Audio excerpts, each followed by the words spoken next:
শহীদ বুদ্ধিজীবী দিবস উপলক্ষে রাজধানীর মিরপুরে শহীদ বুদ্ধিজীবী স্মৃতিসৌধে শ্রদ্ধা নিবেদন করছেন বিভিন্ন রাজনৈতিক দলের নেতাকর্মী, বিভিন্ন সংগঠন, স্কুল কলেজের শিক্ষার্থী ও সাধারণ মানুষ। রোববার 14 ডিসেম্বর রাষ্ট্রপতি মো. শাহাবুদ্দিন ও প্রধান উপদেষ্টা অধ্যাপক ড. মুহাম্মদ ইউনুস শহীদদের কবরে পুষ্পস্তবক অর্পণ করে শ্রদ্ধা নিবেদন করেন। এরপর সবার জন্য খুলে দেওয়া হয় বুদ্ধিজীবী স্মৃতিসৌধ প্রাঙ্গণ। একে একে শ্রদ্ধা নিবেদন করতে আসেন বিভিন্ন রাজনৈতিক দলের নেতাকর্মী, বিভিন্ন পেশাজীবী সংগঠন সহ সর্বস্তরের মানুষ। প্রসঙ্গত, 9 মাসের রক্তক্ষয়ী মুক্তিসংগ্রামের শেষলগ্নে বাঙালি যখন চূড়ান্ত বিজয়ের দ্বারপ্রান্তে, ঠিক তখনই 1971 সালের 14 ডিসেম্বর রাজাকার, আলবদর, আল-শামস ও শান্তি কমিটির সদস্যরা মেতে ওঠে দেশের বুদ্ধিজীবীদের বর্বরচিত হত্যাকে। বিজয়ের চূড়ান্ত মুহূর্তে বাঙালি মেধার সে নৃশংস নিধনযজ্ঞ গোটা বিশ্বকে হতবিহ্বল করে তোলে।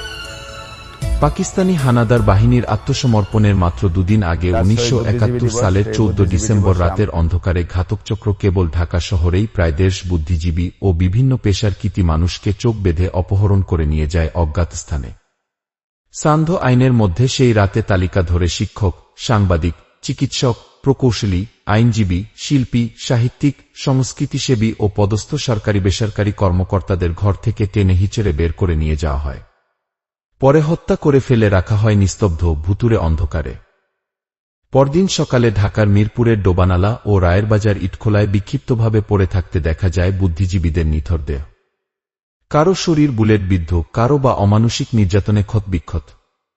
হাত পেছনে বেঁধে বেয়ানেট দিয়ে খুঁচিয়ে খুঁচিয়ে নাড়ি ভুড়িও বের করে ফেলা হয়েছিল অনেকের।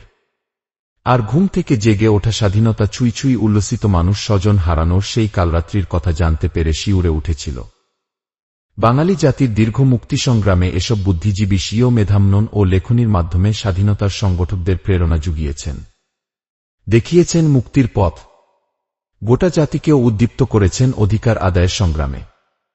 আর সেটিই কাল হয়ে দাঁড়িয়েছিল তাদের জন্য। 14 ডিসেম্বরকে বুদ্ধিজীবী নিধনযজ্ঞের শিকারের দিন হিসেবে স্মরণ করা হলেও মূলত 10 ডিসেম্বর থেকেই ইতিহাসের এ ঘৃণ্যতম অপকর্মের সূচনা হয়। সপ্তাহ জুড়ে এই তালিকায় একে একে উঠে আসে অসংখ্য বুদ্ধিদীপ্ত সাহসী মানুষের নাম।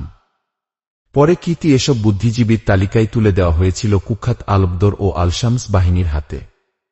নেপথ্যে ছিল পূর্ব পাকিস্তানের তৎকালীন গভর্নরের সামরিক উপদেষ্টা রাও ফরমান আলী। মূলত 10 ডিসেম্বর থেকেই রাতের আধারে তালিকাভুক্ত বুদ্ধিজীবীদের বাসা থেকে চোখ বেঁধে রায়েরবাজার ও মিরপুর বধ্যভূমিতে নিয়ে গুলি করে বেনেটে খুঁচিয়ে নির্মমভাবে হত্যা শুরু হয়। এই অপকর্মের চূড়ান্ত নীলনকশারি বাস্তবায়ন ঘটে 14 ডিসেম্বর।